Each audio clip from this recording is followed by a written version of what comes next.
La jungle, Jungle musique Fever. s'il vous plaît. Alors, toutes les astuces de Philippe pour faire de votre intérieur une véritable jungle tropicale. J'imagine que c'est très tendance. C'est très tendance, les plantes d'appartement reviennent vraiment en force depuis 2 ans. Pourquoi? Parce que ce sont les mêmes qu'il y a 20 ans. Sauf que la génétique a modifié un peu les feuilles, la couleur. Et puis on les présente différemment dans des contenants différents, beaucoup plus fun, beaucoup plus sympa par rapport à la décoration actuelle. Et il y a aussi un grand retour au cocooning, c'est-à-dire on veut aménager des espaces où on se sente bien, en sécurité chez soi, on voyage un peu moins, donc on attire le voyage chez soi grâce à une jungle. Alors la jungle, ça a un effet évidemment esthétique, mais pas que. Regardez. Passionnée de plantes exotiques, Justine a créé une véritable jungle tropicale dans son appartement. Un seul mot d'ordre, jouer sur l'accumulation. Des espèces rares s'épanouissent aux côtés de variétés plus traditionnelles. Vous aussi, donnez à votre intérieur une ambiance jungle.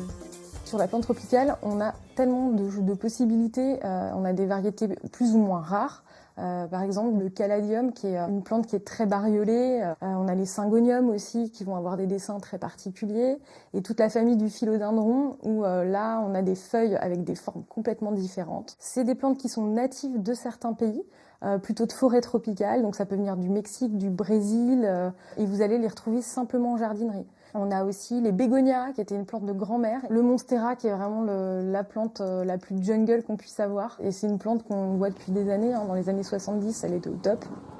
Pour composer une forêt luxuriante, le premier paramètre à prendre en compte est la lumière. Par exemple, au nord, on aura une luminosité qui ne va pas être folle, mais qui va être constante toute la journée. Donc certaines plantes qui n'aiment pas un trop-plein de lumière vont se plaire tout à fait dans des situations comme ça. On a par exemple le calathea, les fougères. Par contre, si vous êtes en plein sud, à l'inverse, on va privilégier ce qui est succulente, cactée. On a plein de possibilités aussi. Sur l'ombre, en fait, on n'a pas vraiment de problématique parce qu'on a certaines plantes qui, dans les forêts tropicales, vont se retrouver en base d'arbres et auront besoin de moins de luminosité, d'autres qui vont être au sommet qui en auront besoin de plus. Donc en reprenant en fait les besoins naturels, on va réussir à former sa petite jungle assez simplement. Pour partager sa passion, Justine a créé une boutique où elle présente sa sélection de plantes au feuillage exubérant. À travers des ateliers, elle explique les besoins spécifiques de chaque variété.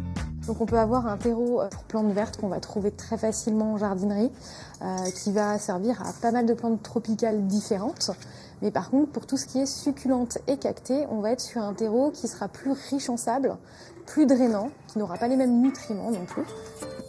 Une plante s'agrandit, c'est du vivant, donc on est obligé en fait au bout d'un petit moment de lui donner plus de place pour que le système racinaire avec la plante aussi se développe correctement. Donc du coup, on n'oublie pas de rempoter ces plantes et de leur donner un minimum d'espace avec le temps. Enfin, en hiver comme en été, la brumisation est indispensable pour maintenir une atmosphère adaptée aux plantes tropicales. Pour en savoir plus, voilà le livre de Justine Janin, La Jungle Green Addiction à la maison aux éditions Ulmer, où vous aurez plein d'astuces pour mettre en scène vos plantes d'intérieur. Alors quels sont les chouchous justement de ces plantes d'intérieur que l'on aime beaucoup? Celles d'abord qui résistent à tout, celles que l'on utilise lorsqu'on n'a pas la main verte. Voilà, ce sont les types Dracaena. On dirait presque une plante en plastique, mais ce n'est pas du plastique. C'est vraiment une plante qui a un feuillage épais, légèrement lustré, brillant. C'est la variété des yuccas? Alors, on peut dire que c'est un yucca, mais c'est plutôt un Dracaena. Le yucca, il est beaucoup plus pointu, la feuille est très dure, il est piquant au bout. Là, c'est Dracaena, il est plus souple. Lorsqu'on a des enfants, ils peuvent s'y mettre dessus sans se piquer les yeux. C'est vraiment une plante d'intérieur pour ceux qui veulent débuter. Alors, il y a différentes couleurs. Vous avez argenté, vous avez à bord doré, donc il y a plusieurs types de Dracaena. Et regardez, aujourd'hui, il y a même des Dracaena, une nouvelle variété un petit peu frisée. On dirait qu'elles sont allées chez le coiffeur. Donc ça, c'est pour des plantes, plutôt des appartements, plutôt design, pour ceux qui n'ont pas la main verte. Ensuite, pour ceux qui reviennent aux essentiels, ceux qui ont un appartement qui a un petit peu d'ombre, ça c'est le palmier qu'on utilise beaucoup, le quincia dans les vieux films, vous savez, des années 60-70, tous ces palmiers qu'on trouve aussi dans les bars d'hôtel, parce que c'est des plantes qui résistent. Il y a un effet de mode aussi, j'ai l'impression de voir des plantes qu'on mettait dans les années 80. C'est un grand retour voilà, de ces plantes. Mais c'est la même forme de plante, mais les feuilles, vous voyez, elles ont changé, elles sont plus épaisses, elles sont plus crispées, etc. Voilà, donc un peu plus design, mais ce sont les mêmes plantes, effectivement. Donc voilà, les quinquecia, donc ça c'est vraiment très tendance lorsqu'on a un appartement peu éclairé. Les arecas, qui sont des palmiers avec des feuilles un peu plus fines. Le seul ennemi de ces palmiers, ce sont les cochenilles. Donc il faut regarder très souvent sous la feuille s'il n'y a pas de petites taches blanches. Et puis tout simplement, on dépoussière régulièrement la plante. Ça, c'est une plante qu'on peut avoir 10, 15, 20 ans chez soi. Et puis le Schefflera, évidemment, pour avoir un appartement un peu plus lumineux, car on mise sur les taches jaunes.